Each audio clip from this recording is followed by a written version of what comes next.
Muito bom dia, boa tarde ou boa noite, senhoras e senhores. Estamos aqui inaugurando o nosso podcast para falar um pouco sobre um assunto que a gente quase não fala, que é medicina de precisão e nutrigenômica, né? Para contextualizar vocês, entender com um pouquinho mais de profundidade, né? Muitas pessoas ainda compreendem, mas ainda não sabem alguns... né, qual que é no fundo, né, a base, né, do porquê que esse tipo de medicina vem cada vez mais aparecendo. E também temos nossos convidados aqui que na verdade não são convidados porque eles já são da casa, o Gui e a Lara, onde a gente vai falar um pouquinho sobre o curso, né, sobre o que a gente viveu lá no curso na Carolina do Norte, né, enfim, né, e tudo... Muitas novidades para você, sem esquecer, lógico, que o nosso moderador é o Mestre dos Magos e que ele vai estar acompanhando a gente durante toda essa jornada pela manhã. Bom, eu queria abrir, gente, falando sobre medicina de precisão, né? Então, por que ela nasceu, né? Na verdade, a medicina de precisão, gente, ela foi uma iniciativa do governo do Barack Obama, basicamente com o intuito de fazer, né, a gente sabe que ninguém é bonzinho, né, totalmente, obviamente que tem aí por trás um interesse muito financeiro, né, e econômico. Pensa que mais de 80%, né, dos americanos hoje tem algum tipo de doença crônica, né, mais de 70% tem sobrepeso. Então, isso fez com que a gente tivesse que entender com mais profundidade as causas das doenças e também propor tratamentos que sejam um pouco mais precisos, né? Então, por que uma medicação funciona, né, num estudo ou numa pessoa de maneira eficiente e numa outra pessoa não funciona de maneira eficiente? Por que uma vitamina tem que ser usada numa dose mais alta no ser humano e em outro ser humano numa dose menor, né? E aí começa a nascer, né, esses estudos baseado nessas análises ômicas que a gente chama, né? Que é a metaboloma, que é o metaboloma, que é a genômica, que explica o porquê cada indivíduo é único, né? E por que a gente deve, né, criar tratamentos cada vez mais individualizados. Bem, a medicina de precisão, ela tem dois braços basicamente, né? Que é a nutrigenômica e a farmacogenômica, né? A gente evita ao máximo usar a farmacogenômica, porque quando a gente usa a farmacogenômica é um sinal que já existe um sinal, sintoma instalado ou uma doença já instalada, né? Acho que é incrível a gente usar a genética para ver qual remédio funciona direito, né, Gui? Com certeza, mas o ideal é a gente usar a genética para nos conhecer e evitar ao máximo utilizar medicações, que é isso que a gente faz na clínica, né? A base do tratamento nosso aqui é a nutrigenômica. E a gente foi num curso na Carolina do Norte, né, onde é a meca, né, da nutrigenômica, onde eles estudam a fundo isso, né? Eu mostrei para vocês uma universidade gigante. E aí eu queria que os nossos garotos falassem um pouco sobre o que vocês viveram no curso, né, de nutrigenômica, como foi, quais foram os insights, né? Teve muita coisa legal, gente, mas eu queria saber um pouco de vocês, começando com a Lara. De Monte Aprazível, galera. Monte Aprazível para o mundo. My name. Cara, pra mim é o que eu falei pra você, assim, é incomparável o que a gente tá fazendo na medicina aqui no Brasil e o que tá lá, né? É uma evolução surreal, tipo, a gente não encontra essa medicina aqui, infelizmente. E querendo ou não, a gente vive numa bolha aqui. E estar lá deu muito mais segurança e a gente viu que a gente tá muito no caminho certo, que a gente já tá no futuro, né? O futuro nosso é o presente deles, né? O que eles fazem é o que a gente já tá fazendo aqui agora. Vanguarda, né? E eu acho que interessante, né, gente? Porque, assim, muitas das coisas que eles aplicam lá em estudos, né, a gente já faz na prática há muito tempo, né? Então, a conversa lá foi muito boa nesse sentido e impressionou muito os gringos, né? Porque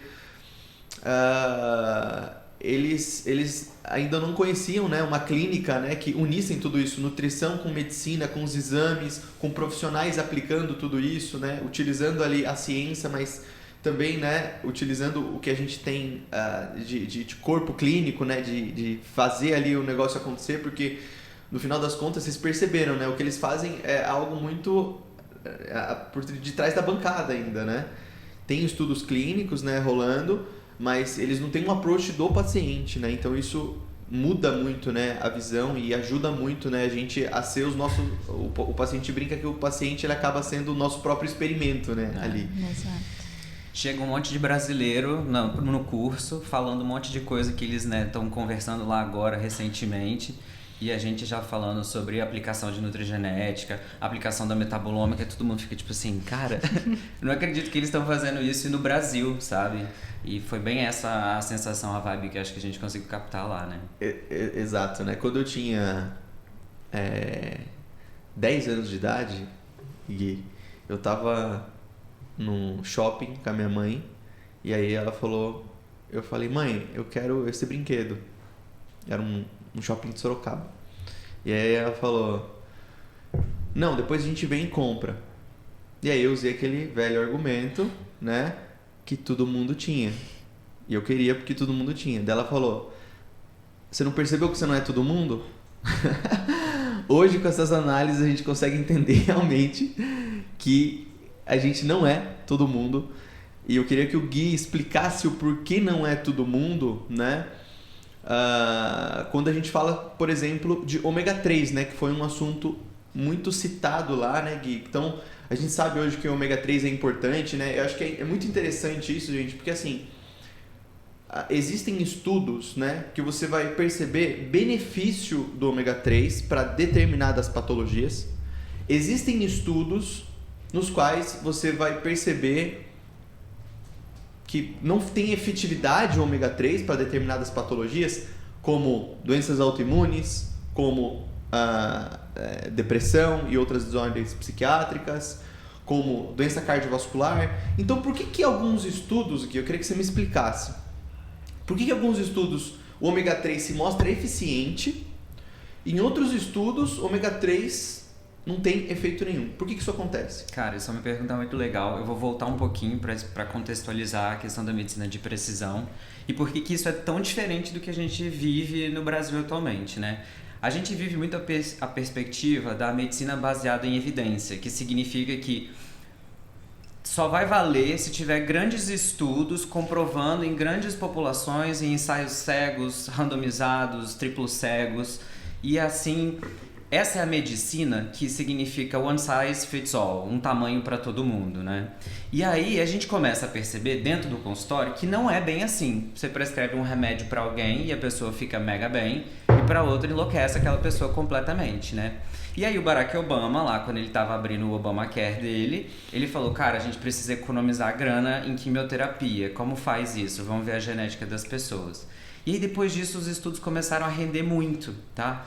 E agora, respondendo a pergunta do Pedro, a questão do ômega é muito top, inclusive foi um dos estudos que mais chamou a atenção nossa lá na viagem. O Pedro fez um post sobre aquele bebezinho com capacete, é sobre esse que eu vou falar agora, vai lá dar uma olhada, que é o seguinte, ó, o ômega 3, ele é um ácido graxo essencial, né? Isso todo mundo já sabe, significa que se a gente não consumir aquilo da nossa dieta, não vem de lugar nenhum. A única forma de fazer isso endogenamente é a gente consumindo o ácido alfa-linoleico. Só que para a gente consumir o ácido alfa-linoleico e ele virar o ômega 3, o DHA, que é o que a gente está querendo, que os estudos mostram bastante evidência para melhora de questões cognitivas, melhoras de Alzheimer, enfim, né? Por que existe a discrepância? Por que às vezes funciona em alguns e às vezes não funciona? Aí está a chavezinha da nutrigenética, da nutrigenômica. Existe um gene top que se chama FADS2, que a gente já faz a testagem dele aqui na clínica, que esse gene, ele é uma desaturase, ele codifica uma enzima que transforma o ácido alfa-linoleico em DHA. Algumas pessoas possuem alteração nesse gene em homozigose, os dois. Veio do pai e veio da mãe. E essas pessoas simplesmente não conseguem ativar o ácido alfa-linoleico em DHA e elas começam a ter problemas por conta disso. Exatamente. Então, gente, onde o Gui quer chegar, né? Algumas pessoas quando a gente vê, né, e como são feitos, né, os estudos populacionais, eles são baseados numa estatística da média da população. Só que a média da população não é você, porque você possui características genéticas únicas que vai deixar o seu metabolismo mais ou menos eficiente de ômega 3. Só que aqui a gente está falando de um nutriente, que é um ácido graxo essencial, que é ômega 3.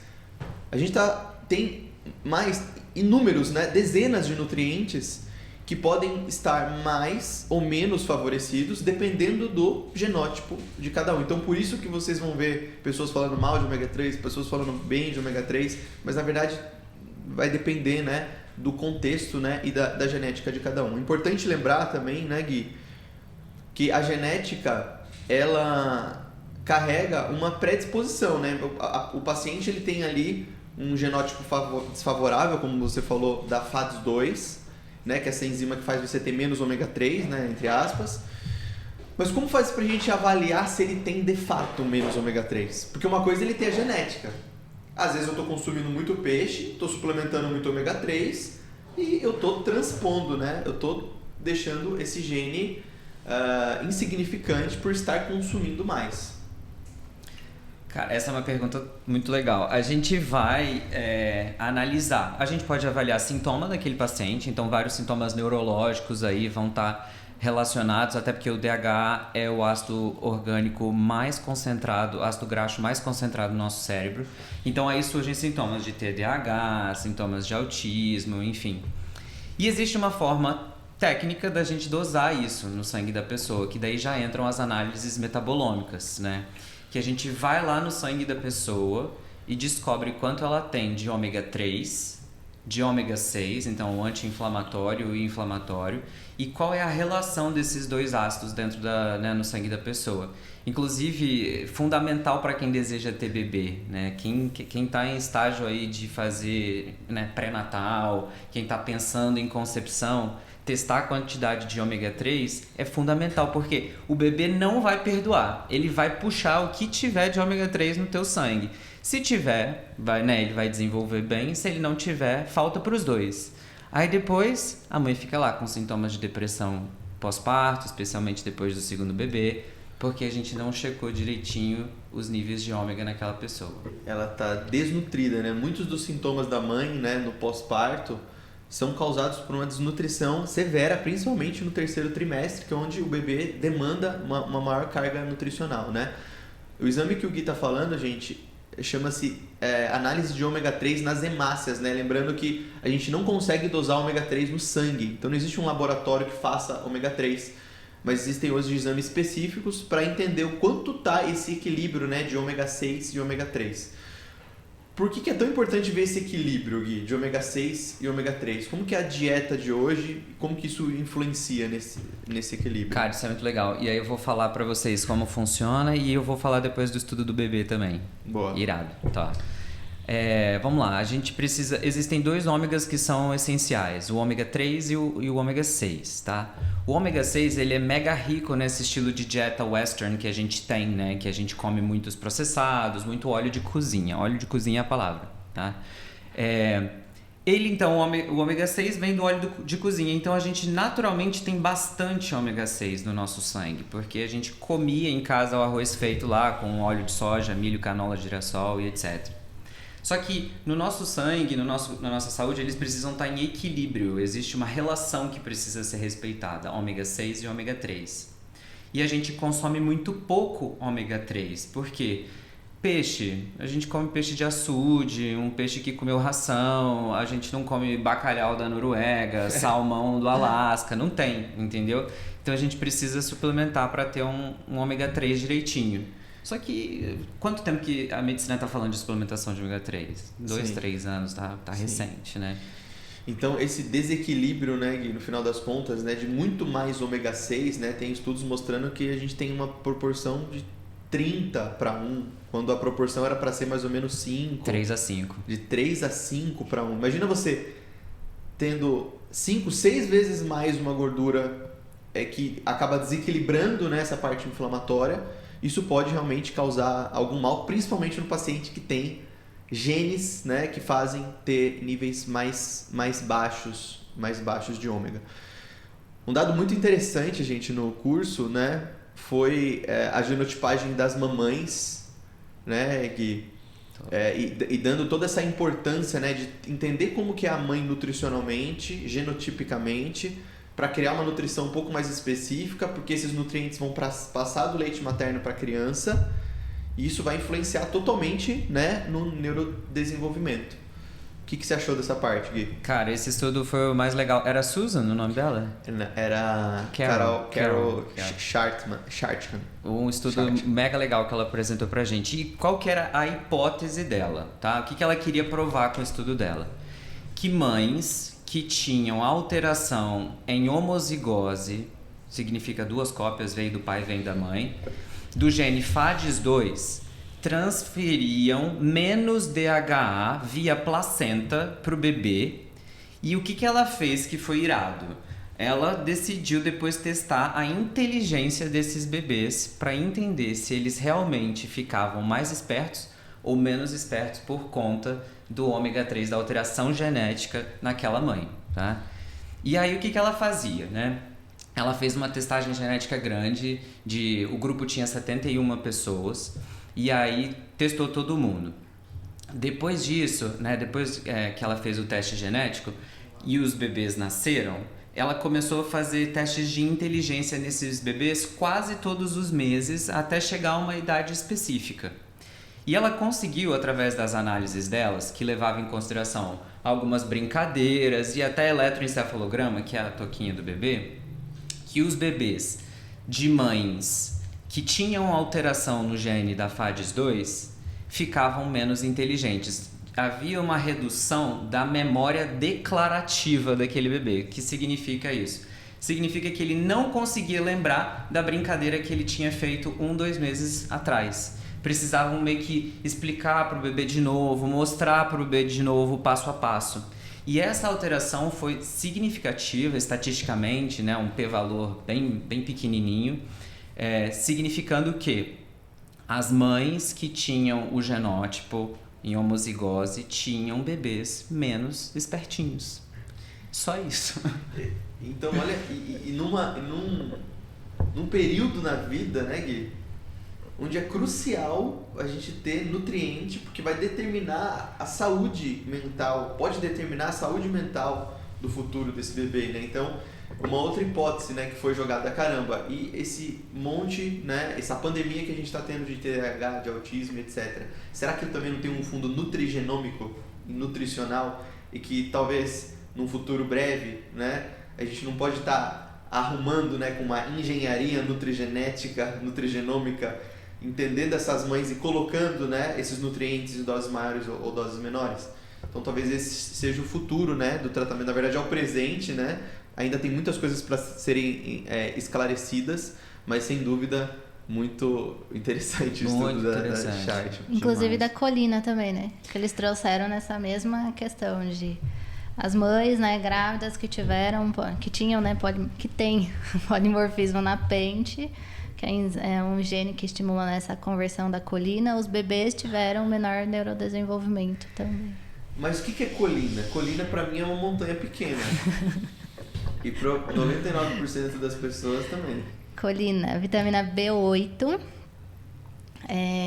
A colina, ela precisa, então, desse gene, né, dessa pente, para ter a conversão, tanto em acetilcolina, que é um neurotransmissor, que aí tem impacto em memória, concentração, atenção, e também na conversão em fosfatidilcolina, que é como se fosse uma proteção que a gente tem lá no nosso fígado. Inclusive, até na primeira aula do curso, eles mostraram um estudo bem legal, que eles compararam mulheres na pré-menopausa e mulheres na pós-menopausa, fizeram essa genotipagem. E o estrogênio, né, um dos hormônios da mulher, que ele tá mais alto aí na pré-menopausa, né, ele tem impacto direto, ele estimula essa pente. Então, nas mulheres pré-menopausa, tiveram mais ou menos 30%, 40% de esteatose, quando a gente fez uma dieta restrita de colina nessas pacientes que tinham alteração em pente. Nas mulheres pós-menopausa, chegou a 80% o nível de esteatose, porque elas já não têm o estrogênio, já tem polimorfismo em pente e ainda estavam numa dieta restrita com colina. Então, Olha que interessante, gente.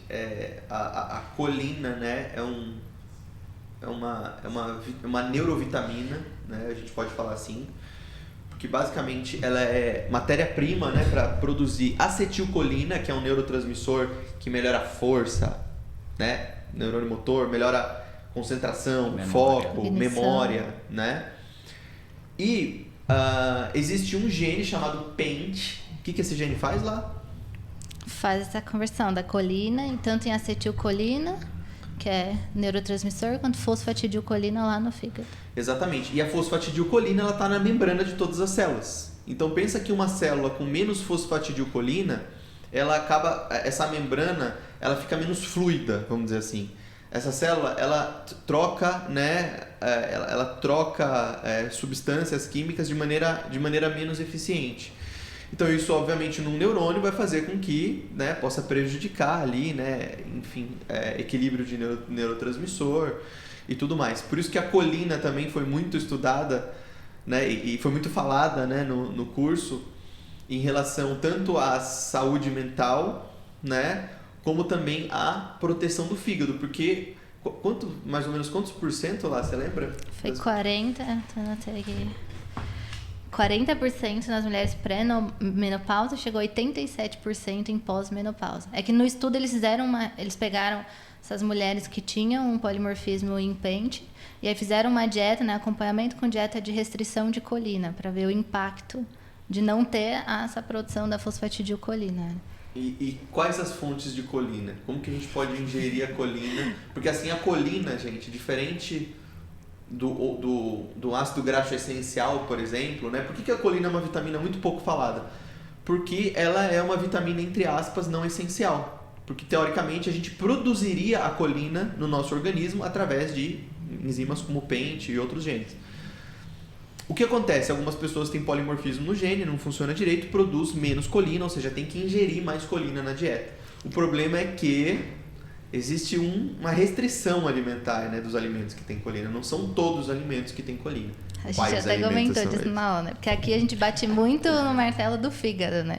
E muitos pacientes têm resistência. E aí até na aula eles deram um bacon, né? Que a gente até comentou. Não falaram do fígado e colocaram lá um bacon na aula. Ovos também é muito rico, alguns vegetais. Espinafre, acho que é o vegetal mais rico em colina também. Mas ainda assim tem muito pouco colina perto dos alimentos de origem animal, né? E é até um insight, né, que a gente tem muito nos testes quando a gente vai genotipar os pacientes. Muitos dos nutrientes que a gente precisa de maneira essencial e até os nutrientes que a gente precisa e que a gente percebe, né, que tem ali na população uma certa ineficiência genética, eles são nutrientes de origem animal, né? Como a colina, como ômega 3, como, enfim, vitamina A, né? E outras. Na saúde mental, quanto de colina mais ou menos a gente tem que ingerir? Média de 500 miligramas. Em média de 500 miligramas. Quanto que daria isso mais ou menos? De um ovo, por exemplo? Não sei. Uns 3 ovinhos, 4 ovinhos quase por dia. Daria mais ou menos 2 a 3 ovos e mais ou menos 100 gramas de fígado, tá? Por dia. Por isso que a gente fala muito de fígado também, né? Porque é uma importante fonte de colina. Na gestação a gente aumenta aí para 700 miligramas de necessidade. E a maioria da população já tem menos colina. Já ingere menos colina. Aí entrou na gestação que precisaria de mais, ainda está restrito. Essa é a vibe. Embora seja um nutriente que teoricamente está bem distribuído em vários tipos de alimento, a gente deixou de comer alimento, né? Ninguém come mais fígado, ninguém come... Às vezes o ovo precisa ser preparado de uma forma bem específica para a colina estar ativa ali, entendeu? E a gente está perdendo isso. Então, embora seja mega distribuído, igual vitaminas do complexo B, é comum a gente ver a deficiência disso. E o legal é falar sobre um grupo específico que são mulheres na menopausa, tá? Então, a mulher só de entrar na menopausa já tem uma chance maior de desenvolver gordurinha no fígado por conta da alteração hormonal. Baixa o estradiol, baixa o estrogênio, aumenta a chance, né, de produção de gordura ali no fígado.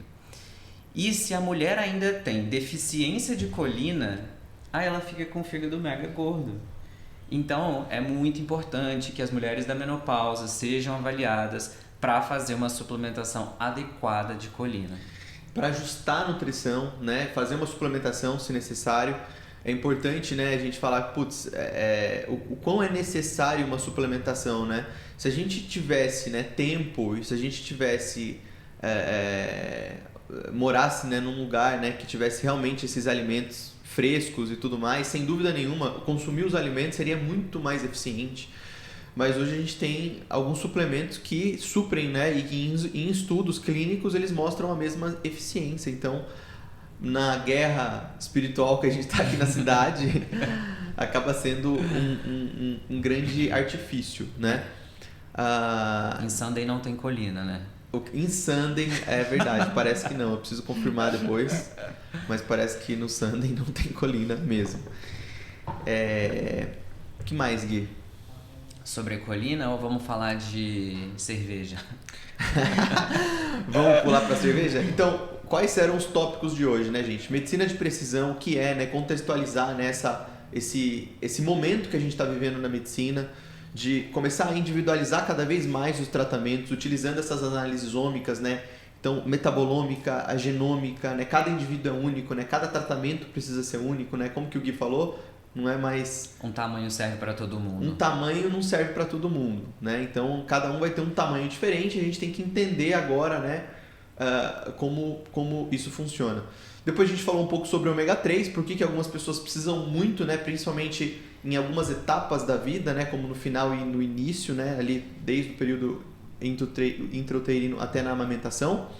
Falamos um pouco de colina, né, a Lara falou um pouco do PENT, que é um gene, né, que codifica uma enzima responsável por fazer com que essa colina se transforme, né, nesses importantes subprodutos.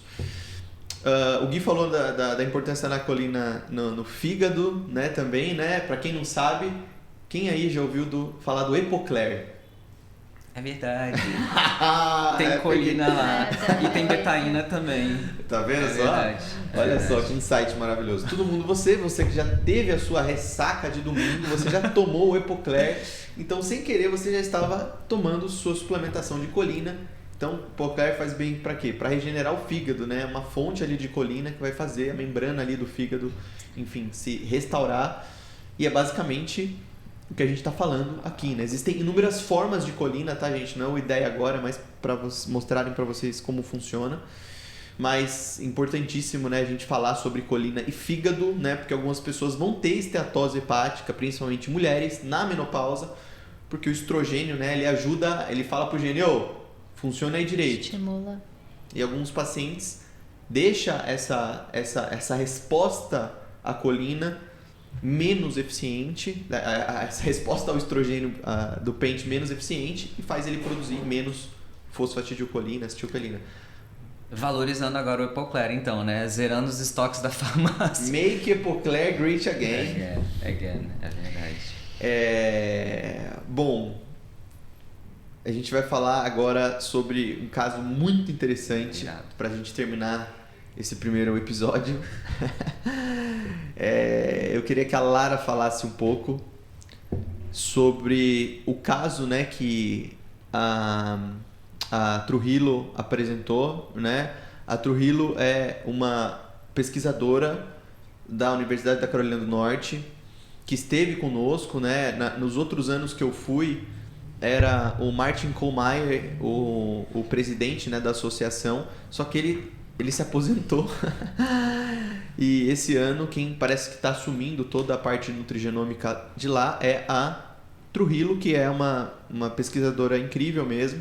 E ela falou alguns casos clínicos, né, mostrando, né, a importância da gente compreender, e de todo profissional da saúde, na verdade, né, principalmente médico e nutricionista que está ali com a mão no paciente, em compreender a nutrigenômica e principalmente a entender um pouco mais esses aspectos intestinais, né? Lara, conta pra gente o caso, né, que ela contou sobre o paciente que ficava bêbado, por incrível que pareça, ele ficava bêbado sem ingerir uma gota de álcool. Era uma mulher de 55 anos, tinha alguns sintomas gastrointestinais mais inespecíficos, né? Tinha um quadro de diabetes, né? Tinha algumas doenças de base.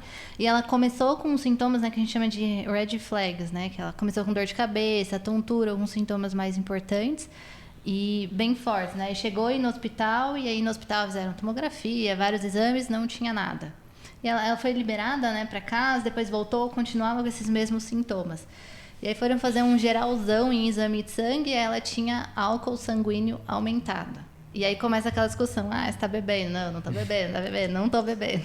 Chamaram a irmã dela pra irmã falar que ela não era alcoólatra.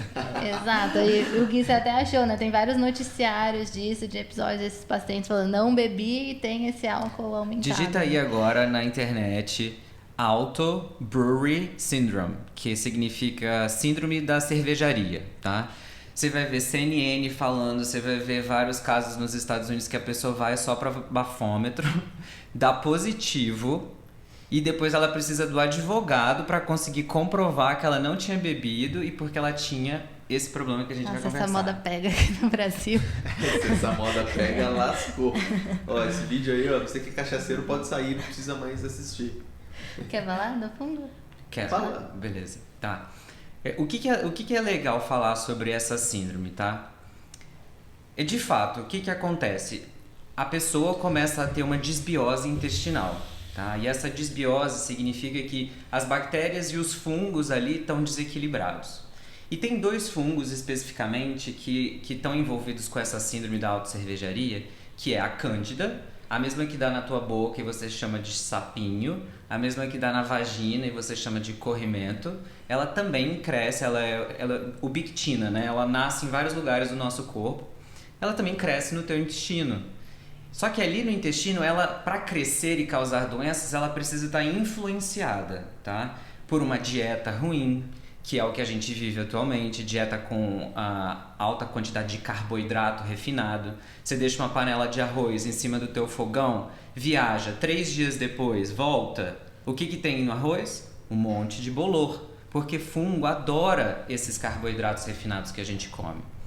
Álcool faz muita desbiose intestinal, porque lava o intestino, né? Imagina que você está limpando a tua parede e tá cheio de dedo ali de gordura. Você joga álcool para limpar aquela gordura. É a mesma coisa lavando o muco do intestino.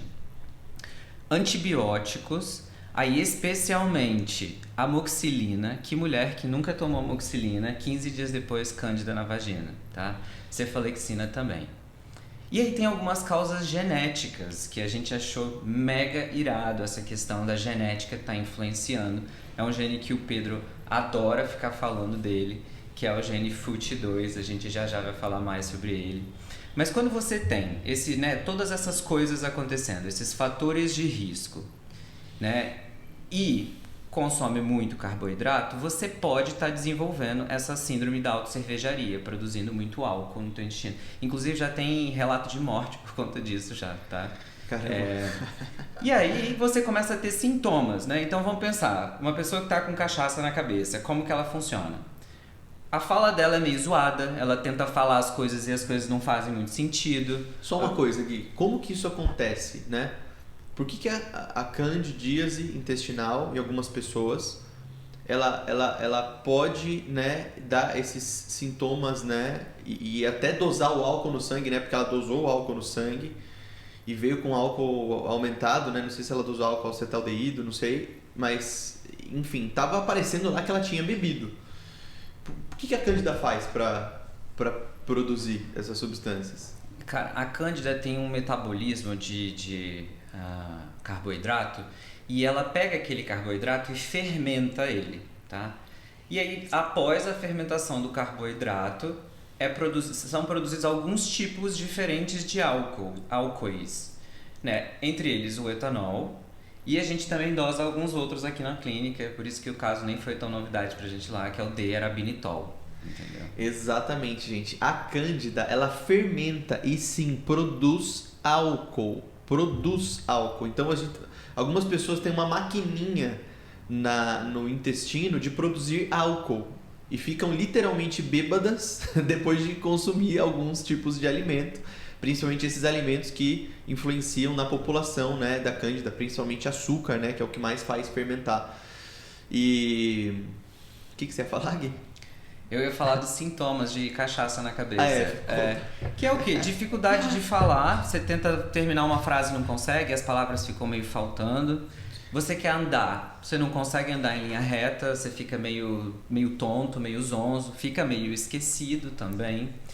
Só que podem surgir sintomas gastrointestinais, que são relacionados com distensão abdominal, gases, eructação, arrotos e a dor, tá? Então, se você tem sintomas neurológicos, com esses sintomas intestinais, você não sabe o que está acontecendo, já foi no médico, está tudo normal, vale a pena investigar Cândida no teu intestino, porque na nossa prática clínica aqui, fazendo teste de microbiota, fazendo teste de metabolômica, a gente pega com frequência.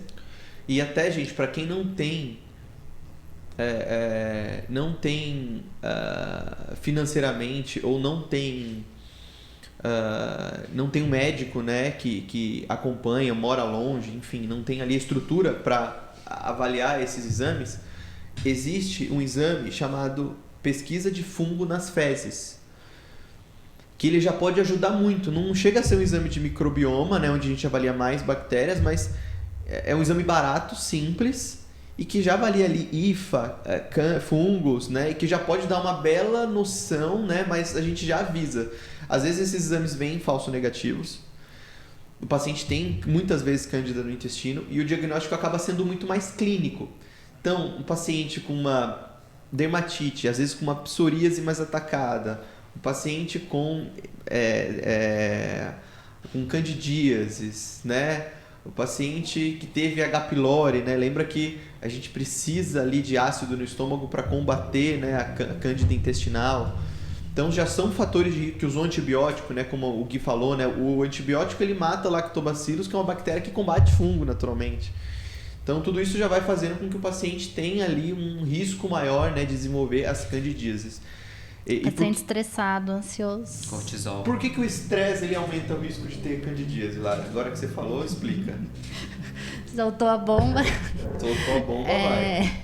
Então, quando a gente está muito estressado, está ansioso, esse cortisol lá em cima, né? A gente ativa um sistema nervoso simpático. Então, a gente fica naquele estado de alerta, né? Que é o estado de luta e fuga. E a hora que a gente está em alerta, nosso corpo entende. Vamos deixar toda a energia focar nessa parte cerebral, deixar esse sistema em alerta e a gente inibe várias outras funções. E uma delas é o nervo vago, né? Então, a gente inibe o processo digestivo. Porque o corpo entende, não precisa fazer digestão. A gente vai deixar esse indivíduo em alerta a nível cerebral. E a hora que a gente inibe o processo digestivo, a gente inibe a produção de ácido. Inibiu a produção de ácido, que é o primeiro passo para fazer digestão, a gente consegue digerir o alimento. Então, ele fica lá mais tempo fermentando, é ambiente para crescer bactéria, para crescer fungo. E só da gente alterar ácido, a gente altera a pH da nossa microbiota. Né? Prazóis, né? Prazóis. Também, nossa, que inibe a produção desse ácido. Por isso que o prazol a longo prazo é um veneno, literalmente, né? Porque não existe... Eu acho que os exames de microbioma, gente, que a gente viu na clínica do paciente que usa prazol, é muito parecido com um paciente que está muito estressado, depressivo pra caramba, aquele cara que está na fossa, e muito parecido com um paciente que fez cirurgia bariátrica. Não sei se vocês já pegaram o exame de microbioma de paciente com bariátrica, mas quase todos têm fungo no intestino. Inclusive é um fator de risco, cirurgia gastrointestinal. Não sabia, eu Gui mostrando, né? Mas é o que a gente vê na prática, né? Pacientes que, óbvio, você tem um estômago menos competente, com menos ácido, naturalmente esse ácido vai acabar selecionando, né, de uma maneira menos saudável as bactérias do nosso intestino. Que mais, gente? Hablamos, mas hoje era para falar um pouco, né, sobre... Tem uma forma simples de tratar, né? Fala pra gente. Olha, gente, eu não sei como tratar isso, mas me falaram, né, que existe uma tecnologia avançadíssima, né, estão trazendo agora para os Estados Unidos, né? É extraterrestre, eu acho. É de Marte, eles estão trazendo essa tecnologia de um alimento que, inclusive, vampiros não gostam e que acabam sendo realmente muito eficiente no combate de desbioses, né, desbiose de fungo. A gente faz endoscopia antes e depois de H. pylori, exame de microbioma antes e depois. É incrível, né, o resultado. Mas por que o alho, como que o alho funciona?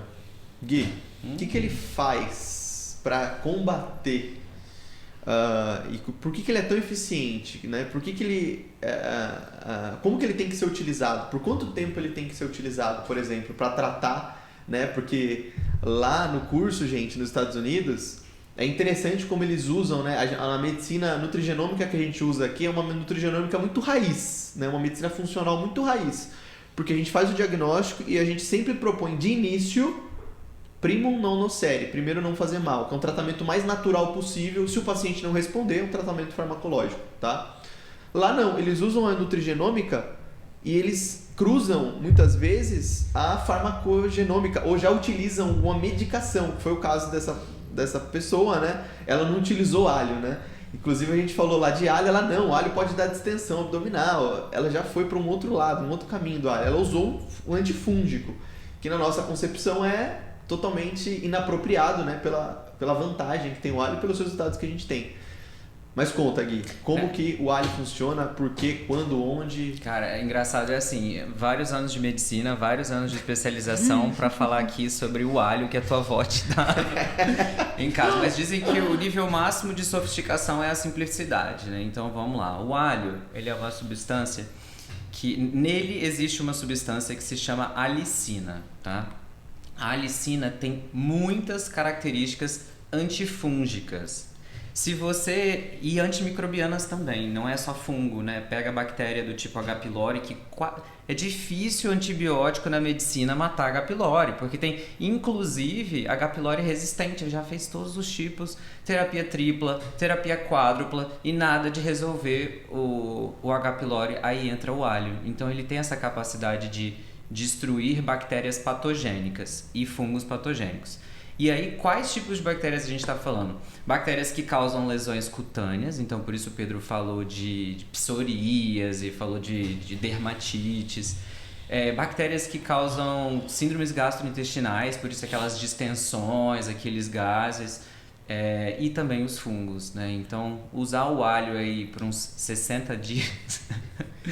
vai te ajudar bastante com esse quadro de crescimento. Amassado, né? Porque ele amassado libera a alicina, né? Lembrando que nos estudos, eles têm estudos mostrando que as pessoas elas veem o efeito antibiótico da alicina quando ela está numa concentração de 0,20 nanomol por litro, alguma coisa assim, que daria mais ou menos um dente de alho.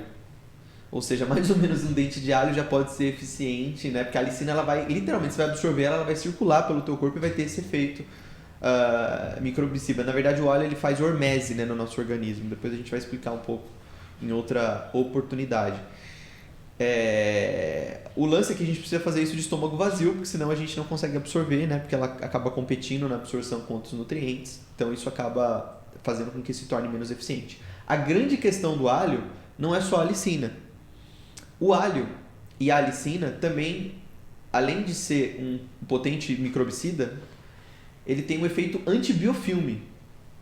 Talvez essa seja a lance mais legal. E além disso, que antibiótico destrói biofilme, que antibiótico destrói a bactéria e que antibiótico melhora leaky gut.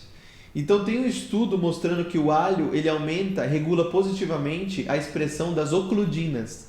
Aqui um assunto novo que eu estou trazendo para os dois, que eu não sabia disso, eu acho. Mas o alho ele faz com que o intestino ele fique mais fechadinho, né? Ele ajude, né, no leaky gut, na permeabilidade intestinal. Por isso que muitos pacientes que têm síndrome do intestino irritável, que têm desordens intestinais e que impactam na saúde mental, depois de utilizar o alho, depois de algum tempo, eles se referem melhor. Nossa, meu humor está melhor. Nossa, por quê? Naturalmente ele está melhorando neuroinflamação por inúmeras vias, como essa intestinal. Gui, você falou dos genes relacionados ao intestino, a desbiose, né? Existem genes que podem influenciar na desbiose, mais essa ainda? Cara, existem. E esse estudo que eu peguei para me embasar, ele foi feito lá nos Estados Unidos pelo pessoal do Mount Sinai, que é um hospital tipo uma rede DOR aí, que é mega voltada para diagnósticos dificílimos, então vai parar os diagnósticos complicados lá. E eles conseguiram relacionar geneticamente 3 genes que estão muito envolvidos com essa síndrome de cervejaria, tá? O primeiro deles é o gene FUT2, que o Pedro fala bastante, inclusive essa questão do alho. Esse FUT2 é o fucosiltransferase, ele é responsável pela produção, pela elaboração de um muco mais competente ali dentro do teu intestino, tá? Então o muco precisa ter característica, fluidez, precisa ter quantidade, precisa ter densidade, e esse gene está relacionado justamente a isso. Pessoas que têm a alteração do gene FUT2 têm um muco menos competente. Às vezes é um muco mais grosso, pensa num catarro grosso, pensa numa coisa difícil de circular as bactérias. O seu corpo tenta jogar fora ali pelo muco, mas ele tá grosso, tá? E aí quem tem essa alteração de muco também tem dificuldade do metabolismo de alguns carboidratos. E aí o carboidrato fica ali naquele muco grosso, se tem fungo, ele vai conseguir comer aquele carboidrato todinho, fermentar ele todinho, e aí aumentar a quantidade de álcool no teu intestino, no teu sangue também. E por isso que algumas pessoas, gente, já começam a sair da dieta, começam a comer mais açúcar, e aí junto com um pouco de estresse, já começa a ter candidíase. Já começa a ter, e aí fala, nossa, a minha imunidade é ruim. Não, mas existem genes que também favorecem o crescimento de cândida e de disbiose, como o FUT2, né? Eu conheço muito bem o FUT2 porque eu tenho essa mutação, esse polimorfismo. Ele também aumenta o risco de H. pylori, né? Porque basicamente os nossos anticorpos, as nossas bactérias boas, elas também ficam nesse muco. Então, se esse muco é mais grosso, como o Gui falou, ele é menos competente, naturalmente a gente vai ter mais risco de infecções, mais risco de desordens intestinais, né? Por uma alteração, né? na produção do muco. É no muco que a gente estimula a produção de ácido graxo, né? De cadeia curta, que é o responsável, o padrão ouro para unir essa barreira do intestino. Exatamente, né? Então, explica um pouco mais sobre isso lá, que isso é importante. O que é ácido graxo de cadeia curta? Ácido graxo de cadeia curta é o ouro do nosso intestino, ele que ajuda a segurar essa barreira mais fechada. Então, quando a gente não tem esse estímulo, são bactérias da nossa microbiota mesmo que produzem esses ácidos graxos. E a gente precisa desse ambiente com muco para ter esse estímulo de produção. Então, se não tem muco, a gente produz menos ácido graxo, então a gente torna essa barreira do intestino mais vulnerável à permeabilidade. Perfeito. E para um paciente que não sabe se ele tem FUT2, ele não sabe de nada disso, como empiricamente, como subjetivamente ajudar essa pessoa que tem candidíase ou que tem uma imunidade mais ou menos, que tem um intestino mais ou menos, o que você faria? Cara, eu sempre... Fora o alho. Fora o alho. Eu sempre começo com o processo digestivo, tipo, teste de acidez, todo mundo pode fazer em casa, é super simples, já dá um norte pra gente, porque enquanto não melhorar a digestão, vai continuar naquele ambiente, mesmo com o alho, se só der o alho, e ele não tem ácido, não tem enzima, vai continuar estimulando essa produção. Parte alimentar, então vai tirar açúcar, vai tirar industrializado. Cuidado mental é essencial, não adianta continuar estressado, ansioso, inibindo a produção de ácido. Respiração, gente, é muito importante. A respiração, tem um estudo mostrando que uma inspiração só, ela já aumenta o tônus do nervo vago. É parasimpático. Que é o parasimpático, que vai melhorar a produção de muco, de ácido no estômago. Então eu vejo as pessoas, né, elas vêm na consulta com uma respiração muito curta, né? As pessoas, de maneira geral, elas estão com uma respiração muito curta, né? Porque o estresse, ele tem uma sombra, né, de estresse ali na vida. Então, quebrar esse fluxo, né, de estresse respirando acaba ajudando muito, né, nas condições mentais e também gastrointestinais. Mastigar também, né? Falou muito bem lembrado. Não adianta comer vendo Netflix, respondendo no WhatsApp ou mexendo no Instagram. Você não vai ter nem estímulo de saciedade, não vai parar de comer. E não vai mastigar. Aí chega no intestino com os alimentos todos grandes, vai fermentar, vai ficar um tempo. Mastigação também é estímulo para a produção de ácido. Perfeito. A fase cefálica da alimentação, né? Quando você está olhando o alimento, depois na mastigação já vai aumentar a produção de enzima, de ácido, de muco, então você vai preparar, né? E as pessoas estão comendo no celular, estão comendo, né? E aí começa a desenvolver doenças intestinais que, na verdade, por estratégia simples, né, poderiam ser... Era só Netflix, né? É o famoso básico que ninguém faz, né? Ninguém quer fazer, né? Você fala para o paciente mastigar, tá nem aí para mastigação. Já era. Gente, e aí, mais alguma coisa a declarar? Para declarar, cara, essa é a medicina do futuro mesmo. É olhar para a sua individualidade. Não existe um tratamento igual para todo mundo que vai funcionar para todo mundo. Essa é a medicina 2.0. a gente já está na medicina 3.0 agora, que é olhar para a sua individualidade, olhar para você como sendo um ser único, e aí tá a beleza da medicina. Perfeito. Muito bom. Gratidão pela troca de ideias. E, Lara, últimas palavras? From Monte Aprazível. From Monte Aprazível para o mundo. É isso, estamos no caminho certo. Gente, eu queria agradecer ao Gui e à Lara, que são 2 médicos incríveis, que é difícil a gente ter hoje um médico que seja humano, né, e que esteja ali sempre buscando se aprimorar, sempre buscando evoluir, né, e que aplique, né, principalmente o que ele fala, né, porque é o que eu sempre falo, pessoas saudáveis podem deixar outras pessoas saudáveis, né, o processo de cura ele começa dentro da gente, e são pessoas que eles buscam as suas curas, né, então isso é muito importante num contexto médico. Então eu queria agradecer vocês pela parceria. A gente que agradece. E falar que a gente está chegando no fim, né, da nossa primeira conversa, incrível, foi muito, muito legal, muito melhor, né, do que eu achei até, muitas coisas novas, né, e espero vocês para um papo na próxima semana.